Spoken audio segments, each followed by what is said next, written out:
This is Alana. She's a junior at the George Washington University, and she's been plagued with having numerous food allergies since she was only 14 years old.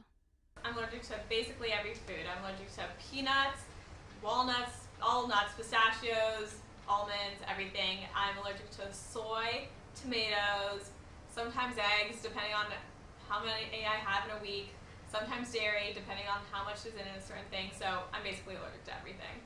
And students like Alana are not alone. According to the Center for Disease Prevention, in 2007, the number of Americans under the age of 18 with food allergies rose to 3 million, up from 2.3 million in just 1997. As those kids grow up, some lose their allergies, but the many others who do not are forced to take the special rite of passage that is going to college with many extra precautions. Not an easy feat in many college dining halls. At the George Washington University specifically, the dining staff make sure that all of their students concerned with their diet have every resource available to cater to their own specific needs.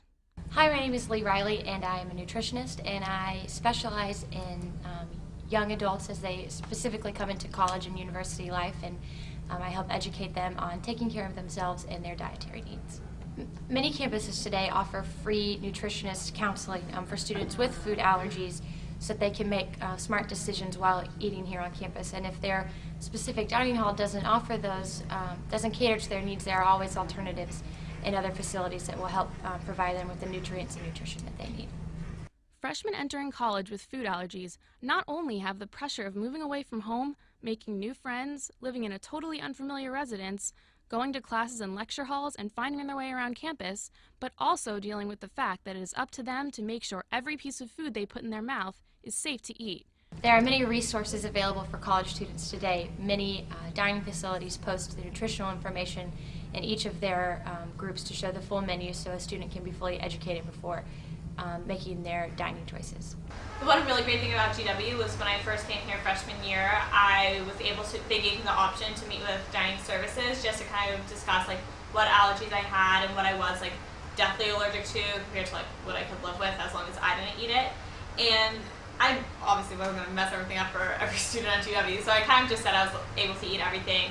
But it's really nice, like the one great thing about J Street is that they list all their foods on the little placards that tell you what the item is, so like, that was really helpful. For example, there's like sushi with sesame seeds and sushi without, and I'm allergic to sesame, so like that was helpful in knowing.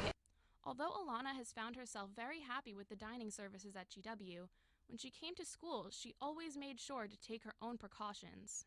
My freshman roommate and I kind of talked about it before, and like how, especially because freshman year your dorms are the size of a closet, I like didn't want to be near peanuts then, so that was kind of fine. But last year I lived in my sorority house, for example, and like there's peanut butter in there or things that I was allergic to. So I think it's more as long as I don't eat it, it's okay. And although she has never had to use her EpiPen for an emergency, she knows that there are resources to take care of her no matter what the situation is. It was my like second week at GW. I was a freshman, and it was the first day of sorority rush, and I was just kind of like thinking to myself that I should really learn how to use my EpiPen since I never had to use it in high school. But like now I was in college, I was in the real world, I should probably learn how to use it. And so I was sitting with my roommate, and they give you a tester EpiPen when you first become allergic to foods, just so you can like practice how to use it. And that one doesn't have a needle or any epinephrine in it. So I'm like going through the steps, I'm doing it really carefully, and then I like stabbed myself with the pen, but it doesn't matter because there's no needle in it, except I used the wrong one and there actually was the needle in it. So I had to have like my roommate call UPD, and then like they taught me how to use it for real, because even then I wasn't doing it the right way. So that was my one and only time ever using an EpiPen. But I carried it around with me everywhere.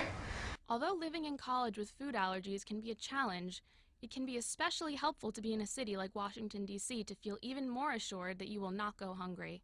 I know there's definitely some places in DC that really specialize in allergies, like Sticky Fingers Bakery is a gluten-free bakery, and they're really great, and they'll like literally work with you for anything. But even just somewhere like closer to campus, Founding Farmers, you might not expect it because almost every one of their ingredients have nuts, but if you tell them that you're allergic, then they'll clean all their bowls out for you, they'll give you a whole new thing of silverware.